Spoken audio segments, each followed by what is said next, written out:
प्रभु यीशु मसीह के मधुर और सामर्थ्य नाम में आपको प्रेमी सलाम। जय मसीह की। डेली बाइबल संदेश में आपका हार्दिक स्वागत है। आज 20 फरवरी है और परमेश्वर को धन्यवाद कि उसने हमें फिर से एक नया दिन दिया है, एक नया सवेरा दिया है, ताकि हम अपने जीवन के चाल चलन, सोच विचार और आचरण के द्वारा उस परमेश्वर को महिमा दें जिसने हमें ये आज की जिंदगी दी है। आज की तारीख के अनुसार आज हमें पहला तीमुथियुस की किताब और उसकी तीसरी अध्याय को पढ़ना है। ये चैप्टर भी बहुत बहुत गंभीर है, क्योंकि इस चैप्टर में पौलुस कलीसिया के पासबान या कलीसिया के बिशप या कलीसिया के अगुवे की क्या योग्यता होनी चाहिए, क्या क्वालिफिकेशन होनी चाहिए, उसके बारे में पौलुस लिखता है। यह गंभीर इसलिए भी है क्योंकि आज हम मसीही कलीसियाओं में, मसीही समाज में ऐसे बहुत सारे लोगों को ऊंची पदवी पर देखते हैं जिन्हें उस पदवी पर कभी होना नहीं चाहिए था, क्योंकि उनके अंदर इसमें लिखी हुई योग्यताएं ना के बराबर है। वो परमेश्वर की सेवकाई को या परमेश्वर की कलीसिया को गंभीरता से नहीं लेते, बल्कि उसे वे लोग एक एक बिजनेस बना देते हैं, बिजनेस की तरह देखते हैं, व्यापार बना लिया है और अपने स्वार्थ, अपने लाभ के लिए देखते हैं, ना कि परमेश्वर की प्रसन्नता के बारे में सोचते हैं। इसलिए यह बहुत गंभीर है। जरा सोचिए, जब एक व्यक्ति किसी होटल में या किसी कंपनी का मैनेजर बनने के लिए जाता है, तो वहां पर वे लोग कुछ शर्त रखते हैं, कुछ योग्यता की मांग करते हैं, तब जाकर उन्हें वो नौकरी हासिल होती है। लेकिन जब परमेश्वर की कलीसिया को संभालने की बात आती है, तब लोग सोचते हैं कि कोई भी पास्टर बन जाए, कोई भी बिशप बन जाए, चंद पैसे देके, चंद बातों को करके। मैंने ऐसे बहुतों को देखा है और ये सच में बहुत बहुत गंभीर बात है और बहुत ही डरावनी बात है। ऐसे लोग परमेश्वर की सजा से कभी बच नहीं सकते, क्योंकि वो एक तरीके से परमेश्वर को ठट्टे में उड़ा रहे हैं, परमेश्वर की सेवकाई को ठट्टे में उड़ा रहे हैं। ऐसे लोगों की वजह से मसीहत बदनाम होती है, ऐसे लोगों की वजह से शैतान हंसता है, मसीहत को ठट्टे में उड़ाया जाता है। इससे तो अच्छा यह होगा कि ऐसा व्यक्ति उस पदवी पर बैठने की बजाय बाहर जाकर कोई नौकरी करता, काम करता और मेहनत मजदूरी करके अपना घर, अपना परिवार चलाता। ये ज़्यादा बेहतर होता, बजाय इसके कि सेवकाई में घुसे जिसके लिए कोई बुलाहट नहीं, कोई योग्यता नहीं। आइए हम पढ़ेंगे 3 अध्याय और उसकी पहली आयत में से। यहां लिखा है, कलीसिया में अध्यक्ष या बिशप। इसके बारे में यहां पर हम कम से कम 16 क्वालिफिकेशंस देख सकते हैं। आइए हम पढ़ेंगे 3 अध्याय और उसकी पहली आयत में। यह बात सत्य है कि जो अध्यक्ष होना चाहता है वे भले काम की इच्छा करता है। बहुत अच्छी बात है अगर कोई व्यक्ति परमेश्वर के भवन में अध्यक्ष होना चाहता है या पासबान होना चाहता है या बिशप होना चाहता है। ये आवश्यक है। देखा, ये आवश्यक है, ये जरूरी है। This is necessary, there is no option. इसमें इसमें कोई दूसरा विकल्प नहीं है। ये आवश्यक है कि अध्यक्ष निर्दोष, बहुत बहुत इंपॉर्टेंट चीज, सबसे पहली चीज है निर्दोष। किसी भी प्रकार का जब उसमें दोष होता है, वो उस दोषी विवेक को लेकर, उस दोषी आचरण को लेकर परमेश्वर की सेवा कभी नहीं कर सकता। यहां पर बात यह नहीं है कि वो निष्पाप हो या निष्कलंक हो, लेकिन यहां पर यह है, दोष, किसी भी प्रकार की बुराई उसके जीवन में ना पाई जाए। अगर उसके जीवन में किसी भी प्रकार की बुराई पाई जाती है तो वह परमेश्वर की सेवा के लायक नहीं है। आगे लिखा है, और एक ही पत्नी का पति नंबर 2 पर इसे रखा है। और ये बहुत बहुत जरूरी है। एक अध्यक्ष को या एक बिशप को, एक पासबान को अपनी पत्नी के प्रति वफादार होना चाहिए, ईमानदार होना चाहिए। ये बहुत बहुत जरूरी है। जो व्यक्ति अपनी पत्नी के प्रति ईमानदार नहीं हो सकता, वो परमेश्वर की सेवकाई में कभी भी ईमानदार नहीं हो सकता। इसलिए हमेशा ध्यान रखिए, जो लोग पासबान हैं, पास्टर्स हैं, क्या वो अपने अपने पत्नी के प्रति वफादार हैं, ईमानदार हैं? Are they faithful to their wives? अपनी पत्नी के प्रति वफादार। और आगे लिखा है, संयमी, सुशील, सभ्य, अतिथि सत्कार करने वाला, सिखाने में निपुण। तो संयमी अपने आप को काबू में रखने वाला हो, सुशील हो, उसका व्यवहार बहुत अच्छा हो, सभ्य हो, सभ्यता का व्यवहार यानी कि अतिथि सत्कार करने वाला हो, सिखाने में निपुण होना चाहिए। जो पासबान कभी शिक्षा हासिल नहीं की, जिसने कभी सीखा नहीं, वो किस तरह सिखाएगा? आज मैं बहुतों को देखता हूँ जिन्होंने कभी बाइबल का अध्ययन नहीं किया, कभी बाइबल ट्रेनिंग नहीं की, कभी शिक्षा हासिल नहीं की, वो सिखाने के लिए खड़े हो जाते हैं, क्योंकि एक पास्टर का काम ही सिखाना है। और जब तक कि वो खुद ना सीखे, कैसे दूसरों को सिखा सकता है? इसलिए ये बहुत ज़रूरी। कई बार लोग बोलते हैं, अरे प्रभु यीशु मसीह के चेले कौन से बाइबल कॉलेज में गए थे? वास्तव में प्रभु यीशु मसीह के चेलों को किसी बाइबल कॉलेज में जाने की ज़रूरत ही नहीं थी, क्योंकि वो उद्धारकर्ता प्रभु यीशु मसीह के साथ 24 घंटे रहते थे।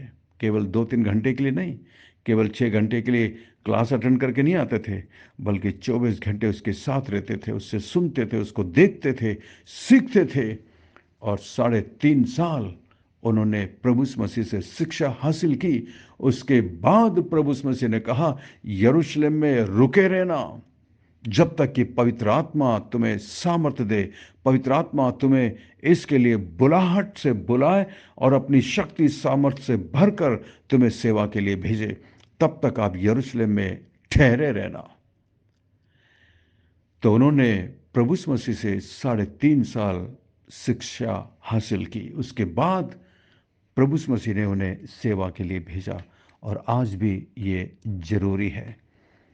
जिन्होंने कभी बाइबल ट्रेनिंग नहीं की, जिन्होंने कभी किसी पासबान के नीचे सेवा नहीं की, पता नहीं कैसे वो एकदम सीधा जाके अपने आप को खुद ही पास्टर बना लेते हैं और खुद ही चालू कर देते हैं और भीड़ जमा कर लेते हैं। कैसे दुख की बात है। आगे देखिए क्या लिखा है, वे कोमल हो। देखा, तीसरी आयत में लिखा है, पियक्कड़ या मारपीट करने वाला ना हो, वरन कोमल हो। पियक्कड़ या मारपीट करने वाला, परमेश्वर के दास को कभी भी पियक्कड़पना यानी कि शराब आदि का या किसी भी प्रकार के नशीले पदार्थ का लेने वाला ना हो। सिगरेट, बीड़ी, तंबाकू, गुटखा। वास्तव में मैं परमेश्वर का धन्यवाद करता हूं कि मैं बचपन से एक अनाथ आश्रम में बड़ा हुआ, एक मसीही अनाथ आश्रम में, जहाँ पर मुझे बचपन से परमेश्वर के वचन की शिक्षा दी गई। और शादी होने तक मैं उस अनाथ आश्रम में रहा। मैंने वहीं पर बाइबल ट्रेनिंग करी और उसके बाद मैं वहाँ से बाहर निकला। तो इसलिए मैं परमेश्वर का धन्यवाद करता हूँ कि मैंने बचपन से कभी भी किसी भी प्रकार का नशा या शराब या बीड़ी या सिगरेट या तंबाकू या गुटखा, ऐसी कोई भी वस्तु को अपने जीवन में गुलामी नहीं बनने दी। किसी भी वस्तुओं का मैं गुलाम नहीं रहा और किसी भी प्रकार के शराब या नशे में नहीं गया। मैं परमेश्वर का इसके लिए धन्यवाद देता हूँ। लेकिन आज ऐसे बहुत सारे लोग हैं जिन्होंने जो इस प्रकार का चीज़ अभी भी लेते हैं, पास्टर बनने के बाद भी इन चीज़ों को इस्तेमाल करते हैं, नशीली चीज़ों को लेते हैं, तंबाकू और गुटखा खाते हैं। मैं यहाँ पर आगरा में कई पासबानों को जानता हूँ, पास्टर बोलते हैं अपने आप को, लेकिन तंबाकू और गुटखे से पूरे दांत उनके लाल पीले हो रहे हैं और पुलपिट पर खड़े हो जाते हैं प्रचार करने के लिए। कैसी शर्म की बात है। परमेश्वर की सेवकाई को ठट्टे में उड़ा देते हैं। और आगे लिखा हुआ है, झगड़ालू ना हो, ना धन का लोभी हो। आज बहुत सारे पासबान या सेवक जो अपने आप को बोलते हैं धन के लोभी हैं, पैसा कहाँ से ज़्यादा मिलेगा, ज़्यादा पैसे के लिए दौड़ते हैं, लालच करते हैं। परमेश्वर की सेवकाई की उन्हें कोई परवाह नहीं। लोभी नहीं होना चाहिए, अपने घर का अच्छा प्रबंध करता हो। यहाँ पर एक तरीके से 2 बार देखो, एक तो एक ही पत्नी का पति हो, और दूसरी बात वो अपने घर का अच्छा प्रबंध करता हो। क्योंकि जो व्यक्ति, यहाँ पर साफ लिखा, जो व्यक्ति अपने घर को नहीं चलाना जानता हो, जो अपने घर को मैनेज ना करता हो, घर बिखरा पड़ा हुआ, यानी कि पति पत्नी का संबंध सही नहीं है, बच्चों के साथ संबंध सही नहीं है, बच्चे आपस में लड़ रहे हैं और एक दूसरे के साथ लड़ाई और झगड़ा है, किस प्रकार पासबान का काम कर सकते हैं? दूसरों के लिए वो आदर्श नहीं हो सकते।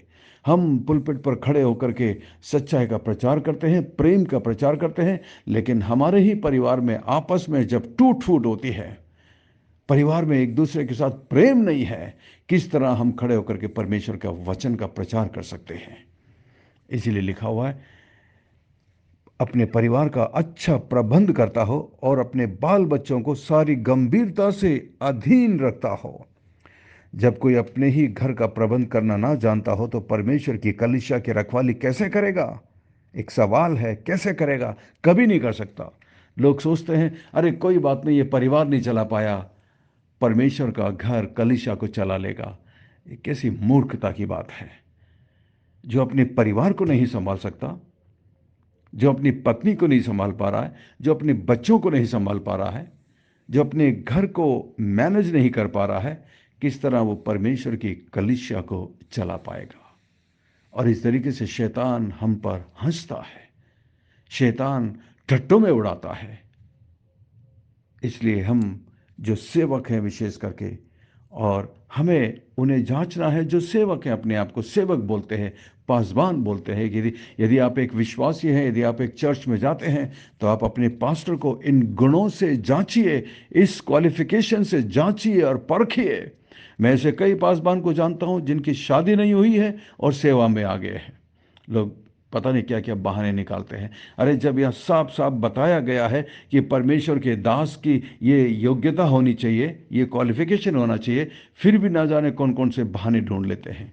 मुझे अभी भी याद है, जब मैं बाइबल ट्रेनिंग कर रहा था, और बाइबल ट्रेनिंग करने के बाद जब मैं प्रभु की सेवा के लिए जाना चाहता था, मेरे जो पास्टर थे, मेरे जो आत्मिक पिता थे, डॉक्टर एम ए थॉमस, उन्होंने मुझे जाने से रोका। कहा, नहीं बेटा, तेरी अभी शादी नहीं हुई है, तू पहले शादी कर, उसके बाद तू सेवा में जाना, उसके बाद तू पासबान का काम करना, उसके बाद वचन का प्रचार करना, उसके बाद कलीसिया को चलाना।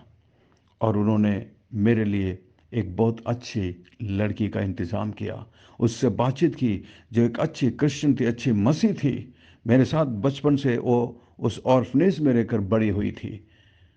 मैं राजस्थान में था और वो चेन्नई चली गई थी जब वो 6 साल की थी। इस तरीके से परमेश्वर ने मेरे लिए एक बहुत अच्छा, एक एक बहुत अच्छी परमेश्वर का डर, परमेश्वर का भय मानने वाली स्त्री को तैयार किया। ये बहुत जरूरी है। बिना विवाह किए बहुत सारे लोग प्रभु की सेवा में चले जाते हैं और फिर बहुत शर्मनाक कामों में पकड़े जाते हैं। प्रभु की सेवकाई की निंदा होती है, कलीसिया को लोग ठट्टों में उड़ाते हैं। इसीलिए परमेश्वर के वचन में यहाँ पर साफ साफ बताया गया है कि एक परमेश्वर के दास की, या एक पासबान के, एक बिशप की क्या योग्यता होनी चाहिए। और इसके बाद आगे लिखा हुआ है 6 आयत में, फिर ये कि वो नया चेला ना हो, ऐसा ना हो कि अभिमान करके शैतान का सा दंड पाए। देखा, नया चेला ना हो, यानी कि नया नया मसीह ना हो। मैं ऐसे कईयों को जानता हूं जिसने कुछ ही समय पहले उद्धार पाया और उसके कुछ ही समय के बाद प्रभु की सेवकाई के लिए चले जाते हैं। आप यदि पौलुस के जीवन का अध्ययन करेंगे तो आपको पता चलेगा, पौलुस को उद्धार देने के बाद, पौलुस ने प्रभु को स्वीकार करने के बाद सीधा नहीं सेवा के लिए चला गया था। वो एक कलीसिया में, अंताकिया की कलीसिया में काफी समय तक रहा, बैठा और वचन को सीखा उसने प्रभु के शिष्यों से।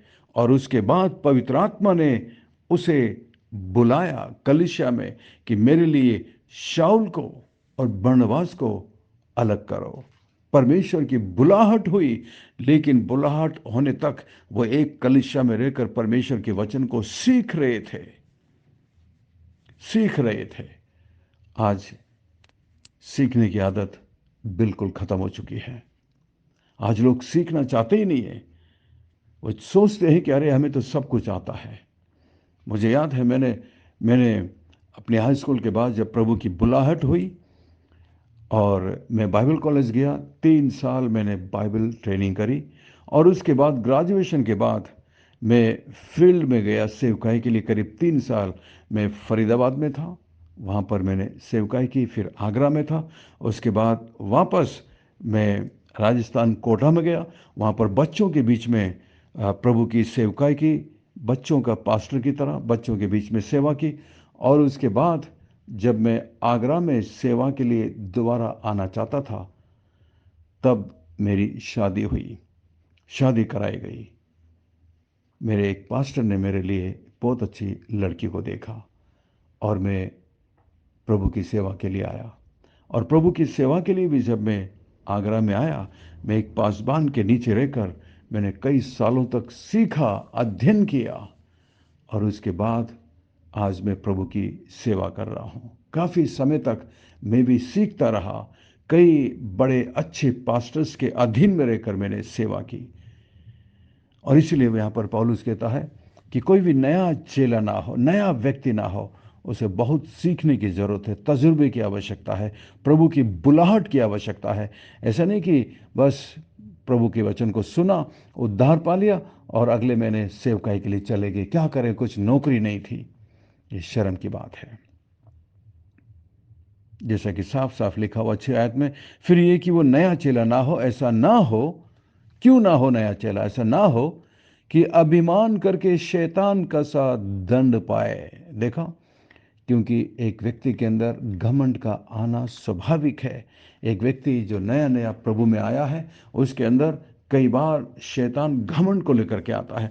अचानक से उसको इतनी इज्जत और शोहरत मिलने लगती है। अचानक से वो एक अगवा बन बैठता है, लीडर बन बैठता है। अचानक वो लोगों के सामने खड़ा होता है और फिर शैतान उसे इन्फ्लुएंस करना शुरू करता है। घमंड उसके जीवन में आना शुरू होता है और इस प्रकार परीक्षा में पड़ता है और शैतान उसे अपने फंदे में फंसा लेता है। जैसा लिखा है 7 आयत में, और बाहर वालों में भी उसका सुनाम हो, ऐसा ना हो कि निंदित होकर शैतान के फंदे में फंस जाए। निंदित होकर बाहर वालों के साथ हमारा जीवन सही होना चाहिए। विशेषकर जो पासवान है, बाहर के लोगों के साथ, पड़ोसियों के साथ कैसा आपका व्यवहार है? क्या वो आपको एक लड़ाकू के रूप में जानते हैं? आपका नाम कैसा है? लोग आपको जब देखते हैं तो क्या बोलते हैं आपके बारे में? ये बहुत बहुत ज़रूरी है। तो ये है एक पासबान की क्वालिफिकेशन, एक पासबान की योग्यताएं। यदि आप एक पास्टर हैं तो अपने आप को जांचिए, और यदि आप एक विश्वासी हैं तो आप अपने पास्टर को इन बातों से जांचिए, परखिए और उनके लिए प्रार्थना करिए। आइए हम प्रार्थना करें। स्वर्ग में विराजमान जीवित और जिंदा परमेश्वर, अनुग्रहकारी दयालु पिता, धन्यवाद आपके प्रेम के लिए, धन्यवाद आपकी आशीषों के लिए, धन्यवाद आज के पवित्र वचन के लिए। प्रभु, आप सच में महान हैं, सर्वशक्तिमान परमेश्वर हैं प्रभु। और जब आप हमें अपनी सेवा के लिए बुलाते हैं तो आप हमें उसके लिए तैयार करते हैं। जिस तरह आपने अपने चेलों को तैयार किया, जिस तरह आपने मूसा को भेजने से पहले तैयार किया, उसी तरह प्रभु जी आपने हमारे लिए भी योग्यता रखी है। विशेषकर जो पास्टर्स हैं, मैं प्रार्थना करता हूँ प्रभु जी, मेरे शहर के तमाम पासबानों के लिए प्रभु, प्रत्येक पर अनुग्रह और दया करना प्रभु जी। और महान परमेश्वर, ऐसे कई हैं जिनके अंदर ये योग्यता नहीं है, तो प्रभु आप उनके दिलों से बातचीत करें, कन्विक्ट करें प्रभु जी, ताकि वो इस पदवी से नीचे उतर कर सीखें और अपने आप को एक बुलाहट मिलने तक तैयारी करते रहें। महान परमेश्वर, मैं इस ग्रुप में शामिल प्रत्येक मेरे मसीही भाई और बहन के लिए प्रार्थना करता हूं प्रभु जी। प्रत्येक पर अपने हाथों को बढ़ाकर उन्हें छू लीजिए प्रभु, चंगाई दीजिए। महान परमेश्वर, जो भी आवश्यकता है उनकी प्रभु उन्हें पूरा करिए। जो लोग बीमार हैं उन पर अनुग्रह और दया करना महान परमेश्वर। विशेष प्रार्थना करते हैं सिस्टर शीतल के लिए प्रभु जी, आपकी दया, आपका अनुग्रह उनके जीवन पर रहे। मैं प्रार्थना करता हूँ महान परमेश्वर सिस्टर एलिजाबेथ के लिए प्रभु जी, उन पर भी अपनी अनुग्रह, अपनी कृपा बनाए रखना। मैं प्रार्थना करता हूँ महान परमेश्वर सिस्टर रेणुका के लिए प्रभु जी, उन पर भी आप दया करना प्रभु, स्वस्थ करना प्रभु जी, अपने हाथों को बढ़ाकर उन्हें छू कर चंगाई देना। सिस्टर रोजलिन के लिए प्रार्थना करते हैं प्रभु जी, और मैं प्रार्थना करता हूँ उनके तकलीफ के लिए प्रभु जी आप जानते हैं प्रभु, आप दया करें प्रभु जी।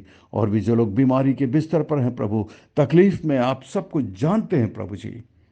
आप अपने हाथों को बढ़ाकर उन्हें छूकर चंगाई दीजिए। धन्यवाद, धन्यवाद, धन्यवाद प्रभु। हमारी विनती प्रार्थना को सुनकर जवाब देने के लिए धन्यवाद। सब कुछ यीशु मसीह के मीठे महापवित्र नाम से मांगते हैं, आमीन, आमीन। समय ज़्यादा होने की वजह से मैं बहुत सारे लोगों का नाम नहीं ले पाया हूँ, लेकिन हम अपने व्यक्तिगत प्रार्थना में आपको याद रखते हैं। हमारे लिए भी निरंतर प्रार्थना करिएगा। अंत में सवाल है, 6 आयत को पढ़कर बताइएगा कि एक नया चेला या एक नया व्यक्ति, एक नया उद्धार पाया हुआ व्यक्ति, उसे क्यों नहीं पासबान होना चाहिए, उसे क्यों नहीं बिशप होना चाहिए। उसका कारण यहाँ पर 6 आयत में लिखा गया है। नया चेला क्यों नहीं पासबान बन सकता। तो आज के वचन को सुनकर और आज के बाइबल की आयत को पढ़कर इसका जवाब आप दे सकते हैं। God bless you, we love you, have a great day. आपका दिन अच्छा रहे। Thank you.